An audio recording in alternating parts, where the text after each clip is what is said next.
नमस्कार, मैं हूं शुभे और आप देख रहे हैं न्यूज फॉर नेशन।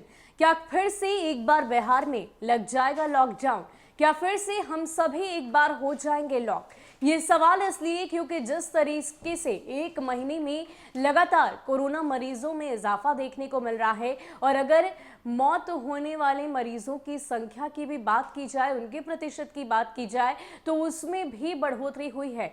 जी हाँ, एक रिपोर्ट में ये बात सामने आई है कि करीब 32% मौतें पिछले एक महीने में कोरोना से ज्यादा बढ़ गई है। अब ऐसे में जाहिर सी बात है, स्वास्थ्य विभाग साथ ही साथ बिहार सरकार की तरफ से कोरोना के बढ़ते मामलों को लेकर पूरी तैयारी की जा रही है।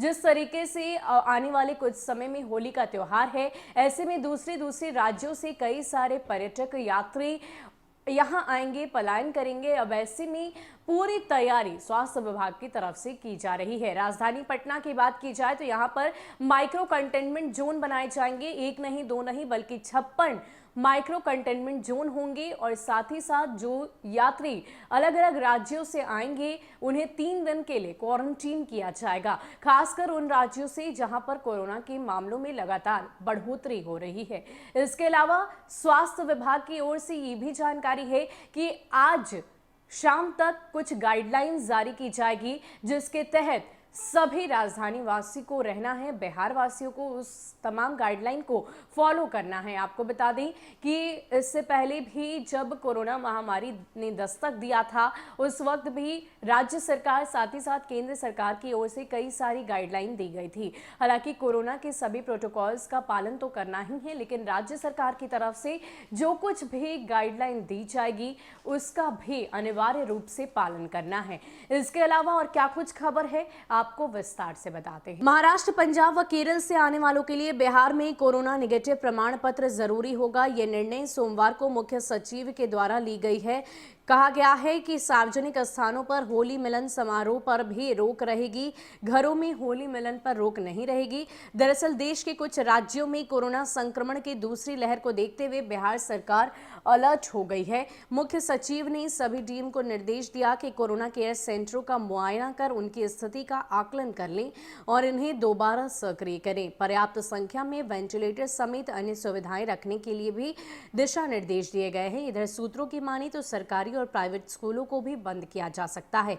इसके लिए बैठक संभावित है। स्वास्थ्य विभाग के प्रधान सचिव प्रत्यय अमृत ने बताया कि महाराष्ट्र, पंजाब व केरल से आने वाले यात्रियों को एयरपोर्ट और रेलवे स्टेशन पर कोरोना पत्र देना होगा। उनकी रैपिड एंटीजन कोरोना जांच की जाएगी। पॉजिटिव मिलने पर सीधे आइसोलेशन सेंटर भेजा जाएगा। यह व्यवस्था 17 मार्च से लागू होगी। पंचायतों से दूसरे राज्यों से आए लोगों की कोरोना जांच कराने के लिए कहा गया है। बैठक में शिक्षा के प्रधान सचिव संजय कुमार, गृह विभाग के प्रधान सचिव भी हैं।